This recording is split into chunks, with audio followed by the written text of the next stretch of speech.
1558 उड़ीसा का पुरी इलाका मुगल सेना जगन्नाथ मंदिर को तोड़ने के इरादे से आगे बढ़ रही थी। घोड़े सर पर दौड़ रहे थे, तलवारें चमक रही थीं, लेकिन जैसे ही सेना मुख्य गर्भगृह की ओर बढ़ी, एक अजीब सा तूफान उठा। सूरज की रोशनी अचानक गायब हो गई और चारों ओर अंधकार छा गया। फिर सैनिकों ने देखा कि मंदिर के अंदर से तेज रोशनी आ रही है और रोशनी के साथ एक भयानक और डरावनी चीज उनके पास आ रही है। यह दृश्य इतना भयानक था कि कई सैनिक वहीं पर बेहोश हो गए और जो बच गए वो ऐसे भागे मानो उनके सामने मौत खड़ी हो। अब आप सोचिए कि क्या यह सिर्फ एक ऐतिहासिक घटना थी या फिर सच में भगवान जगन्नाथ ने अपने धाम की रक्षा की। पुरी का जगन्नाथ मंदिर एक ऐसा स्थान जो सिर्फ भक्ति का केंद्र नहीं बल्कि अनगिनत रहस्यों की चुप दुनिया है। क्या आपने कभी सोचा है कि क्यों इस मंदिर का ध्वज हमेशा हवा के विपरीत दिशा में उड़ता है और क्यों मंदिर के ऊपर लगे सुदर्शन चक्र हर दिशा से ऐसा लगता है मानो आपको ही देख रहा हो। यहां तक कि प्रसिद्ध किताब भविष्य मलिका में इस मंदिर को लेकर कलयुग की कई भविष्यवाणियां की गई हैं, जो कि सारी की सारी सच हुई हैं। इनमें सबसे प्रसिद्ध है कोविड-19 यानी कि कोरोना की घटना। इस किताब में लिखा गया था कि जब मंदिर का सबसे पुराना पेड़ गिर जाएगा तब एक भयानक महामारी आएगी, और यह पूरी तरह सच भी हुई। यह सिर्फ एक घटना नहीं, ऐसी और भी कई घटनाएं हैं जो सच हुई हैं और सारी आपको चौंका देंगी। इस मंदिर के अंदर ऐसे और भी कई अनसुने और खतरनाक रहस्य छुपे हुए हैं जो आपके होश उड़ा देंगे। और सबसे बड़ा रहस्य है ब्रह्म पदार्थ का, यानी कि श्री कृष्ण का दिल। माना जाता है कि इस मंदिर में श्री कृष्ण का दिल आज भी मौजूद है, जिसे हर 12 साल में पुरानी मूर्ति से निकालकर नई मूर्ति में डाला जाता है, और यह प्रक्रिया काफी महत्वपूर्ण है। इस दौरान अगर कोई श्री कृष्ण के दिल को देख ले तो वह तुरंत मर जाता है, जिसकी कई घटनाएं हमारे सामने आती हैं। पिछले 800 सालों से इस मंदिर का ध्वज हर रोज बदला जाता है और कहा जाता है कि अगर इसे एक भी दिन न बदला गया तो मंदिर को 18 सालों के लिए बंद करना होगा। और जब अंग्रेज आए तो उन्होंने इस प्रक्रिया को अंधविश्वास बताकर रोकने की कोशिश की, लेकिन फिर उनके साथ जो हुआ वो जानकर आप चौंक जाएंगे। इस मंदिर के मुख्य प्रवेश द्वार में 22 सीढ़ियां हैं जिन्हें पार करना होता है, लेकिन इनमें से तीसरी सीढ़ी पर पैर रखना सख्त मना है। पर आखिर ऐसा क्यों है और क्या होगा यदि आपने तीसरी सीढ़ी पर पैर रख दिया? फिर आती है मंदिर की रसोई, जहां 7 बर्तनों में एक साथ प्रसाद पकता है। पर नीचे की आंच से ऊपर वाला बर्तन पहले कैसे पक जाता है? क्या मंदिर की रसोई विज्ञान के नियमों को भी चुनौती देती है? ऐसे ही और भी न जाने कितने चौंकाने वाले रहस्य। ये सिर्फ एक मंदिर नहीं, ये एक ऐसा तीर्थ है जहां धर्म, विज्ञान, वास्तु और चमत्कार चारों एक साथ खड़े हैं, जहां श्रद्धा सिर्फ पूजा नहीं बल्कि रहस्यों से सामना करने की तैयारी है। तो क्या आप तैयार हैं एक ऐसे सफर के लिए जहां हर अध्याय आपको चौंकाएगा, हर रहस्य आपके विश्वास को चुनौती देगा और हर जवाब एक नए सवाल को जन्म देगा? चलिए चलते हैं जगन्नाथ मंदिर की उस रहस्यमयी यात्रा पर, जहां भगवान खुद हर सवाल का उत्तर है।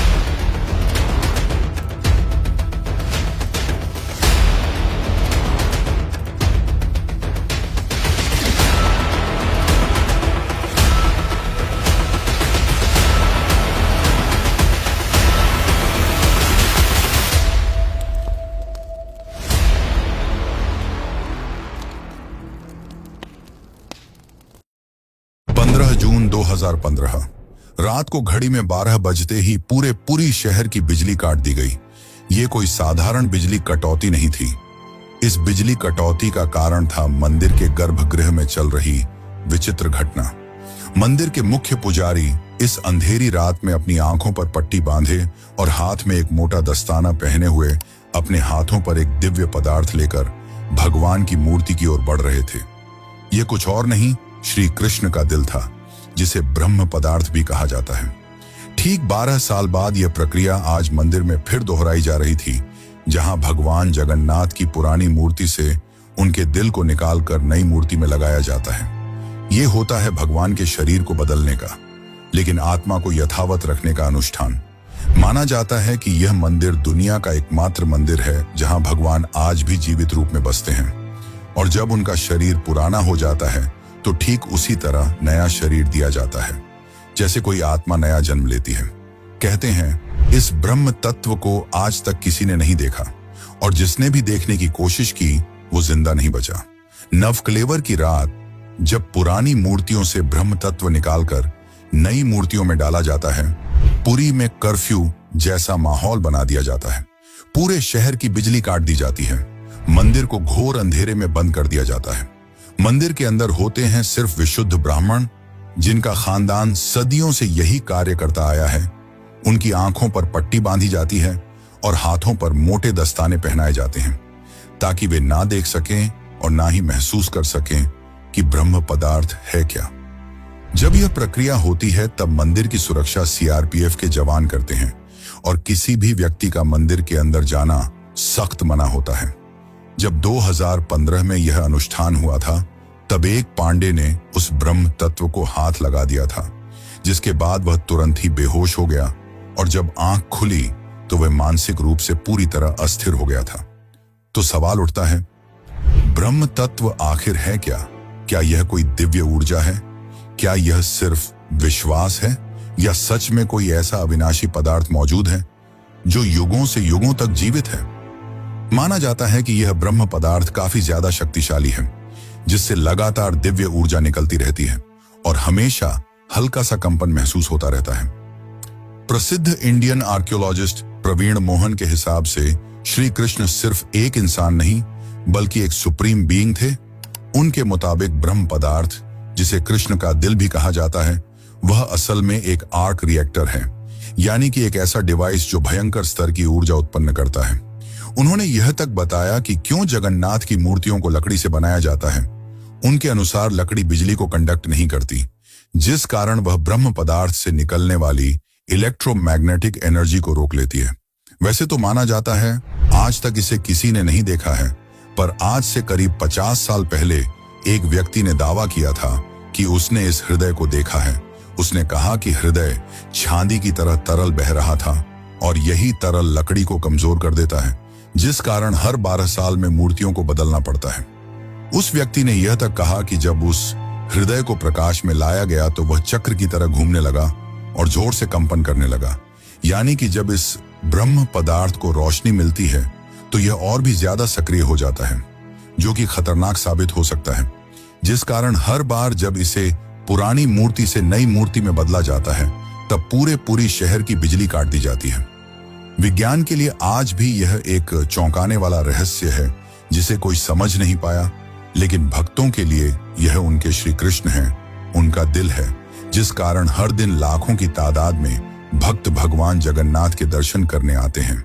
वैसे क्या आपको पता है कि जब श्री कृष्ण की मृत्यु हुई तब पांडवों ने उनके शरीर को जला दिया था, पर फिर कैसे उनका हृदय बच गया और वह पुरी तक कैसे पहुंचा? और इस भव्य मंदिर की रचना किसने की? आखिर कौन था जिसने बड़ी ही चमत्कारी तरीके से भगवान जगन्नाथ की मूर्ति बनाई? तो चलिए जानते हैं अब इस रहस्यमयी और रोचक घटना को, जो आपको इंटरनेट और किताबों में नहीं देखने को मिलेगी।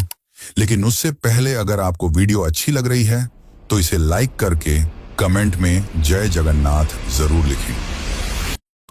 आज से करीब 5000 साल पहले महाभारत युद्ध के पश्चात चारों तरफ केवल लाशें ही पड़ी थीं। लाखों पड़े शव और कौरवों के विनाश ने सबको झकझोर दिया। कौरवों की माता गांधारी ने इस विनाश का कारण श्री कृष्ण को बताया। उनके हिसाब से अगर श्री कृष्ण चाहते तो यह युद्ध होता ही नहीं, पर उन्होंने ऐसा नहीं किया, जिसके कारण क्रोधित होकर गांधारी ने कृष्ण को श्राप दिया, गिना, जिस प्रकार मेरे वंश का विनाश हुआ है ठीक उसी प्रकार तुम्हारे भी वंश का विनाश हो जाएगा। इस श्राप के 36 साल बाद जब एक दिन श्री कृष्ण जंगल में विश्राम कर रहे थे, तब एक शिकारी ने उन्हें हिरण समझकर उन पर तीर चला दी, और जैसे ही तीर श्री कृष्ण के पैरों पर जाके लगी, उन्होंने इस लोक को छोड़ दिया और मृत्यु को स्वीकार किया। और माना जाता है कि उनके मृत्यु के साथ ही पूरी द्वारका नगरी पानी में समा गई, जिससे उनका पूरा वंश समाप्त हो गया। माना जाता है कि जब शिकारी ने उन्हें गलती से मारा तो उसे बहुत पछतावा हुआ और उसने श्री कृष्ण से माफी मांगी, पर श्री कृष्ण ने बताया कि ये मेरे ही कर्मों का फल है। उन्होंने समझाते हुए कहा कि पिछले जन्म में तुम महान वानर राजा बाली थे, जिसे मैंने ही राम अवतार में छल से मार दिया था, और उसी कारण आज तुम मेरे मृत्यु का कारण बने। माना जाता है कि जब श्री कृष्ण की मृत्यु की खबर पांडवों को मिली तो उन्होंने पूरे रीति रिवाज से श्री कृष्ण का अंतिम संस्कार किया, और जब उनके शरीर को जलाया गया तो उनका पूरा शरीर पंच तत्वों में विलीन हो गया, परंतु उनका हृदय बच गया और जलने की बजाय और भी अधिक ऊर्जा से धड़कने लगा। इसी हृदय को बाद में ब्रह्म पदार्थ कहा गया। अर्जुन ने इस हृदय को लकड़ी के मंच पर रखकर नदी में बहा दिया। काफी लंबे समय तक बहने के बाद यह ब्रह्म पदार्थ उड़ीसा के समुद्र तट पर पहुंचा। उस समय उस तट पर सबरा जनजाति समुदाय के लोग रहा करते थे। उस जनजाति के मुखिया विश्ववसु ने जब इस ब्रह्म पदार्थ को देखा तो वे इसकी ऊर्जा और दिव्य प्रकाश से प्रभावित हो गए। उन्होंने तुरंत ही पहचान लिया कि यह भगवान के ही रूप हैं, और उन्होंने इसे नील माधव के रूप में पूजना शुरू कर दिया। उसी समय मालवा के राज्य में राजा इंद्रद्युम्न राज्य किया करते थे। वे भगवान विष्णु के काफी बड़े भक्त थे। एक दिन उन्होंने नील माधव के दर्शन करने की इच्छा व्यक्त की और उन्हें ढूंढने लगे, और यही आगे चलकर जगन्नाथ के निर्माण की आधारशिला बनी। जैसा कि मैंने बताया, राजा इंद्रद्युम्न विष्णु के परम भक्त थे, और एक रात स्वयं भगवान विष्णु उनके सपने में आए और उन्हें कहा कि वे उनकी दिव्य मूर्ति नील माधव को ढूंढें और उनके लिए एक भव्य मंदिर का निर्माण करें। श्री हरि विष्णु ने उन्हें यह भी बताया कि यह ब्रह्म पदार्थ उन्हें नीलांचल पर्वत में मिलेगा, जिसके पश्चात राजा ने अपने ब्राह्मण पुजारी विद्यापति को आदेश दिया कि वह इस मूर्ति को ढूंढ निकाले।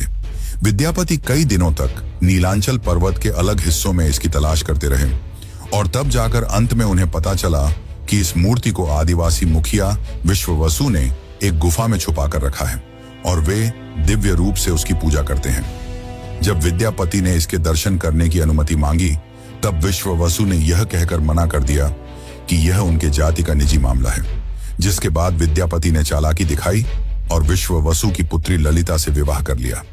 अब विद्यापति ने ललिता की मदद से विश्ववसु को मनाया और वे उस गुफा की ओर चल पड़े।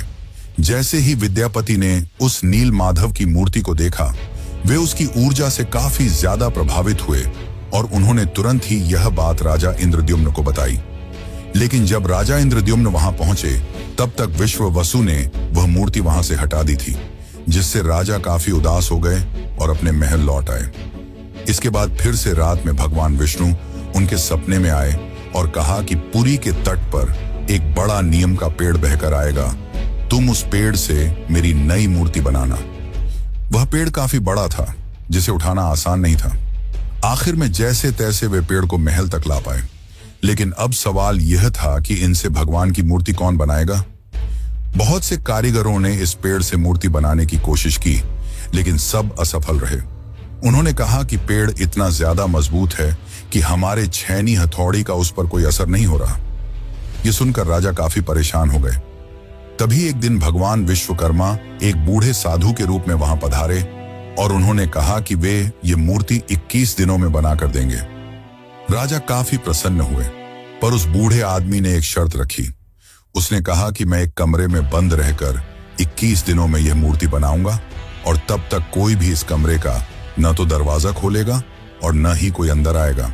राजा ने उसकी यह शर्त स्वीकार की, और फिर मूर्ति बनाने का कार्य शुरू हुआ। दरवाजा बंद किया गया और कक्ष से छेनी हथौड़ी की आवाजें आने लगीं। लेकिन 15 दिनों बाद अचानक से छेनी हथौड़ी की आवाज आना बंद हो गई।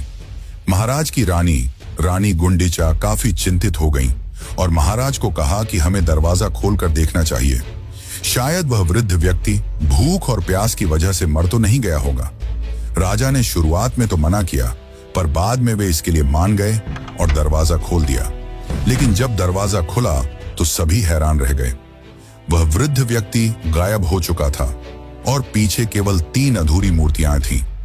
राजा को यह देखकर काफी दुख हुआ, क्योंकि उनकी शर्त तोड़ने की वजह से भगवान की मूर्तियां आधी रह गईं। जगन्नाथ भगवान के हाथ और पैर अधूरे थे। बलराम और देवी सुभद्रा की मूर्तियां भी अधूरी थीं। जब राजा मूर्ति के पास गए, तब उन्हें दिल की धड़कन महसूस हुई और मूर्ति के अंदर से एक दिव्य आवाज आई, जिसने राजा को बताया कि श्री कृष्ण का हृदय इस मूर्ति के अंदर है। राजा ने इन मूर्तियों को स्थापित किया और आज यही अधूरी मूर्तियां भगवान जगन्नाथ के रूप में पुरी में पूजी जाती हैं। वैसे दोस्तों, आपको एक बात बता दूं, जो हो रहा है वह पहले ही लिखा जा चुका है और जो लिखा गया है वही होकर रहेगा। ये कोई फिल्मी डायलॉग नहीं, बल्कि पुरी के भक्तों की आस्था और सच्चाई है भविष्य मालिका की। तो चलिए जानते हैं उन भविष्य मालिका की घटनाओं को जो आज सच साबित हो रही हैं। मित्रों, इस मंदिर का इतिहास और वर्तमान एक भविष्यवाणी से जुड़ा हुआ है। भविष्य मालिका एक दिव्य ग्रंथ है जिसे लगभग 500 साल पहले ओडिशा के महान संत आचार्य महाप्रभु अच्युतानंद ने लिखा था। कहा जाता है कि वे पंचसखा यानी भगवान जगन्नाथ के 5 दिव्य सेवकों में से एक थे, जिन्होंने भगवान के आदेश पर कलयुग की कई घटनाओं को पहले ही देख लिया था। यह ग्रंथ ओडिया भाषा में लिखा गया है और इसकी पंक्तियां कविता के रूप में हैं, जैसे किसी गूढ़ रहस्य का संकेत दे रही हों। आइए हम आपको बताते हैं भविष्य मालिका की कुछ चौंकाने वाली भविष्यवाणियां जो जगन्नाथ मंदिर और कलयुग के अंत से जुड़ी हुई हैं। इस ग्रंथ की सबसे चौंकाने वाली भविष्यवाणी 4 साल पहले काफी ज्यादा वायरल हुई थी, जब लोगों ने दावा किया कि इसमें कोरोना महामारी का वर्णन भी है। नाना रोग आसीबा, गोटे बड़ा व्याधि, लोका घरे रहीबे, बाहर कुना जीबा, अर्थात अनेकों रोग आएंगे, एक बड़ा रोग फैलेगा, लोग घरों में बंद रहेंगे, बाहर नहीं निकल पाएंगे। अब ये पंक्तियां किसी भी सामान्य रीडर को 2020 की कोविड-19 महामारी की याद दिला देती हैं। पुरी और ओडिशा में कई संतों और विद्वानों ने इसे भविष्य मालिका की सटीक भविष्यवाणी माना। इस किताब की एक और बात, इसमें जिक्र किया गया है कि मंदिर परिसर के ऊपर जो कपड़ा है उसमें आग लगने की घटना का उल्लेख मिलता है। कुछ साल पहले पहली बार त्रिदेव के वस्त्र में आग लगी थी। इस घटना के बाद कलयुग के अंत के बारे में एक बार फिर से बातें होने लगी। कहते हैं कि पापनाश एकादशी के दिन जगन्नाथपुरी मंदिर में एक अखंड महादीप जलाया गया था, लेकिन अचानक तेज हवा चली और झंडा उड़कर दीपक के ऊपर चला गया, जिससे मंदिर के झंडे में आग लग गई। यह घटना 19 मार्च 2020 को हुई थी। कहा जाता है कि दूसरे मंदिरों की तरह जगन्नाथ मंदिर के गुंबद पर कभी कोई पक्षी नहीं बैठता और ना ही इस पर कोई प्लेन या हेलीकॉप्टर उड़ता है, लेकिन जुलाई 2020 के बाद से मंदिर के गुंबद पर गिद्ध, चील और बाज को देखा गया था। ये पक्षी मंदिर के गुंबद, स्तंभ और नील चक्र पर भी बैठे थे। ऐसे में दुनिया के महाविनाश की भविष्यवाणी एक बार फिर से चर्चा में आ गई थी। भविष्य मालिका के अनुसार जब कलयुग का अंत करीब होगा तो भगवान जगन्नाथ मंदिर का नील चक्र यानी सुदर्शन चक्र तूफान से टेढ़ा हो जाएगा। मई 2019 में समुद्री तूफान फानी के कारण यह विशालकाय चक्र टेढ़ा हो गया था। ऐसे ही और भी कई भविष्यवाणियां हैं जो सच हो चुकी हैं और कई प्रसिद्ध भविष्यवाणियां हैं जो आने वाले को लेकर की गई हैं। 3 रथ यात्राएं एक साथ रुकेंगी, नदियां उल्टी दिशा में बहेंगी, ब्रह्म तत्व मंदिर से गायब हो जाएगा और फिर में अंत में आएंगे भगवान के आखिरी अवतार कल की। अब दोस्तों, आप ही सोचिए कि क्या यह महज संयोग है या सच में आचार्य अच्युतानंद को भविष्यदर्शी शक्तियां प्राप्त थीं। अगर उन्होंने आज से सैकड़ों साल पहले ऐसी बातें लिख दी जो अब सच हो रही हैं, तो क्या हमें उनकी बाकी भविष्यवाणियों को भी गंभीरता से लेना चाहिए? भविष्य मालिका कोई साधारण ग्रंथ नहीं, बल्कि वो कायनात का रोड मैप है जिसे बस समझने की जरूरत है। वैसे आपकी जानकारी के लिए बता दूं कि सन 1558 में मुगल सेना ने मंदिर को तोड़ने की कोशिश की। फिर उनके साथ जो हुआ वो चौंकाने वाला था और इस घटना को पहले ही भविष्य मालिका में लिख दिया गया था। और साथ ही भविष्य मालिका में अंग्रेजों को लेकर भी यह कहा गया था कि गोरे आएंगे और मंदिर को बंद कराने की कोशिश करेंगे। तो चलिए अब जानते हैं कि जब मुगल सेना ने मंदिर पर आक्रमण किया तो क्या हुआ और कैसे ब्रिटिशर्स ने भक्तों की श्रद्धा को अंधविश्वास बताकर मंदिर को बंद करने की कोशिश की। लेकिन उससे पहले चैनल को सब्सक्राइब जरूर कर लें। यह आपके लिए तो फ्री है, पर इससे हमारी काफी मदद हो जाती है। सन 1558 उड़ीसा के पुरी इलाके में घना अंधकार छाया हुआ था। पर वो अंधकार आसमान में नहीं, लोगों के मन में था, क्योंकि इस बार कोई साधारण लुटेरा नहीं, मुगल सेना खुद मंदिर को गिराने के इरादे से आ रही थी। कला पहाड़ नाम का अफगान जनरल, जो तब बंगाल का गवर्नर था, उसकी क्रूरता इतनी बदनाम थी कि उसका नाम सुनकर ही लोग कांप उठते थे। कहा जाता है कि वो सनातन धर्म और मंदिरों से विशेष नफरत रखता था। उस दिन उसकी फौज पूरी ताकत के साथ पुरी की ओर बढ़ी। घोड़े सर पर दौड़ रहे थे, तलवारें लहराई जा रही थीं और मंदिर की शांति में एक भयंकर आंधी की आहट आने लगी। जैसे ही सैनिक मुख्य गर्भगृह की ओर बढ़े, अचानक मौसम बदल गया। तेज हवाएं चलने लगीं, आकाश काला पड़ गया, सूरज की रोशनी एकदम गायब हो गई और मंदिर के चारों ओर एक रहस्यमयी घना अंधेरा छा गया। मंदिर के भीतर से एक चमकती हुई रोशनी निकली, जो किसी इंसान की नहीं थी। ये रोशनी जैसे ही बाहर आई, पूरा मैदान एकाएक शांत हो गया। सैनिकों में अफरा तफरी मच गई, कुछ बेहोश हो गए, कुछ उल्टा भागने लगे। बिना एक भी तलवार चले कला पहाड़ की पूरी फौज पीछे हट गई। आज भी पुरी की लोक कथाओं में यह कथा सुनाई जाती है कि जब भगवान की मर्यादा पर वार होता है तो वो खुद प्रकट होकर अपने धाम की रक्षा करते हैं। अब दूसरी घटना की बात करते हैं, जो है अंग्रेजों का विरोध और रथ यात्रा का संघर्ष। जब 1803 में अंग्रेजों ने पुरी पर कब्जा किया, तब उन्होंने कई प्राचीन मंदिरों की संपत्तियों और अधिकारों को छीन लिया। लेकिन पुरी का श्री जगन्नाथ मंदिर एक ऐसा स्थान बना जहां जनता ने कभी भी नियंत्रण नहीं छोड़ा। ब्रिटिश अधिकारियों को मंदिर की अलौकिक घटनाएं और भक्तों की श्रद्धा समझ नहीं आती थी, इसीलिए उन्होंने इन्हें सुपरस्टिशन कहकर मजाक बनाना शुरू कर दिया। सन 1805 में ब्रिटिश कलेक्टर मिस्टर हंटर ने पुरी मंदिर के रिचुअल्स को इरेशनल और बारबैरिक कहा। बात तब और बिगड़ी जब सन 166 में ब्रिटिश प्रशासन ने पुरी की रथ यात्रा को बंद करवाने की साजिश रची। उन्होंने यह तर्क दिया कि रथ यात्रा के दौरान भीड़ अनियंत्रित हो जाती है और यह प्रशासनिक खतरा है। पर यह फैसला पूरे उड़ीसा में जन आंदोलन का कारण बन गया। लाखों लोग सड़कों पर उतर आए, मठों, आचार्यों और गांवों ने खुलकर विरोध किया। रथ यात्रा का रथ निर्माण कार्य लोगों ने खुद शुरू कर दिया, यह कहते हुए कि अगर भगवान नहीं चलेंगे तो हम भी नहीं चलेंगे। इस जनता के दबाव और आक्रोश के चलते ब्रिटिश सरकार को पीछे हटना पड़ा और 1964 में फिर से रथ यात्रा की अनुमति दी गई। इसके बाद अंग्रेजों ने कभी पुरी मंदिर के अंदरूनी मामलों में दखल नहीं दिया। अब चलिए आपको बताते हैं जगन्नाथ की तीसरी सीढ़ी का रहस्य, जिसे यमलोक का द्वार भी कहा जाता है। वैसे तो इस मंदिर में 22 सीढ़ियां हैं, पर सबसे खास है तीसरी सीढ़ी, क्योंकि इसमें पैर रखना उचित नहीं माना जाता। धार्मिक कथाओं के अनुसार इस तीसरी सीढ़ी को यमशिला कहा जाता है और कहा जाता है कि जो भी मनुष्य इस तीसरी सीढ़ी पर पैर रखता है उसके पुण्य शून्य हो जाते हैं और उसे यमलोक जाना पड़ता है।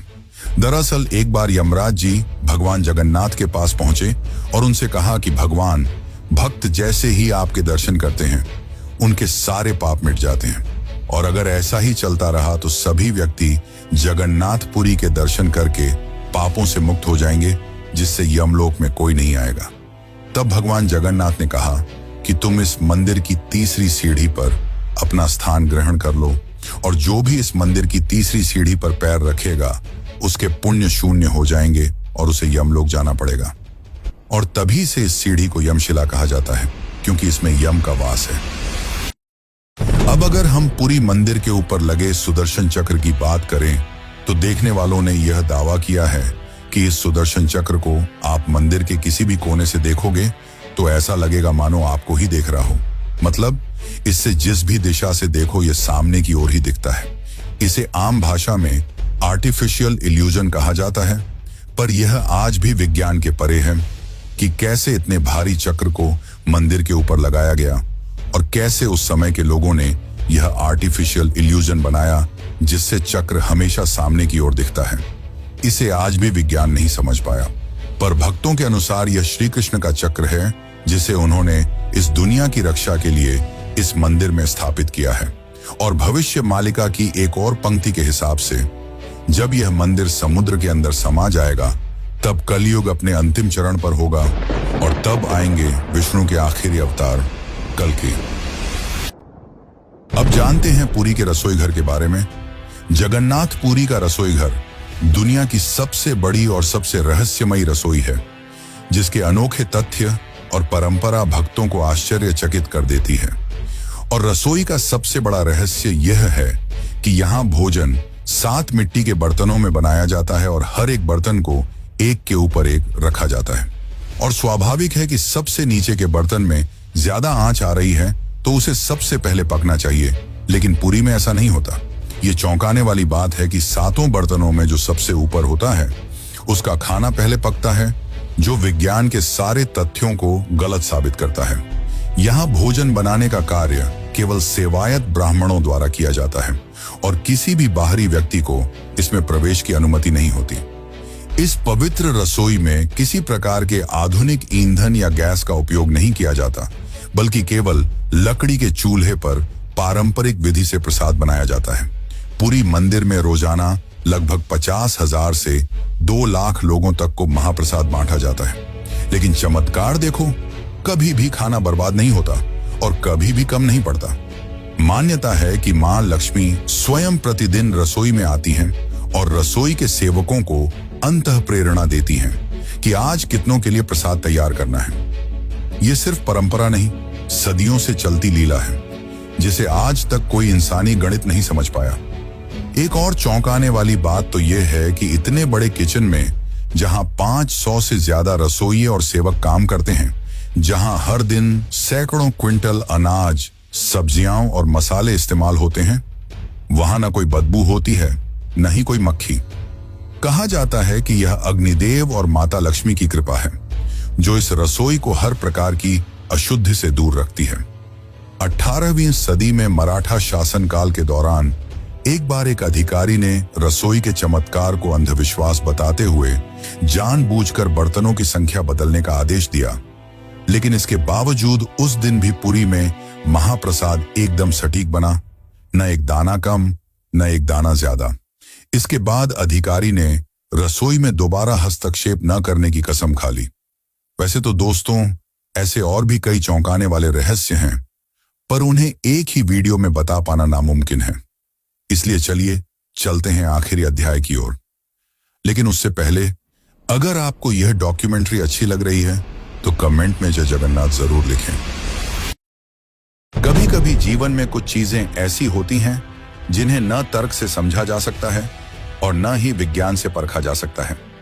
पुरी के श्री जगन्नाथ मंदिर का हर पत्थर, हर कोना हमें एक ऐसी दुनिया में ले जाता है जहां भक्ति और बुद्धि, विज्ञान और विश्वास, संघर्ष और समाधान सब एक साथ चलते हैं। जगन्नाथ केवल भगवान नहीं, एक चेतना है जो हमें यह सिखाते हैं कि जब विज्ञान चुप हो जाए तो श्रद्धा बोलती है।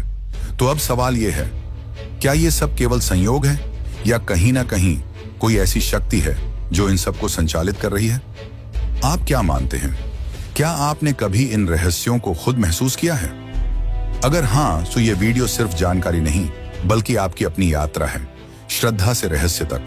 और ऐसी ही एक यात्रा है केदारनाथ धाम की, जो जगन्नाथ की तरह ही 4 धामों में से एक है। और अगर आप केदारनाथ धाम की यात्रा पर चलना चाहते हैं तो यह वीडियो जरूर देखें। धन्यवाद।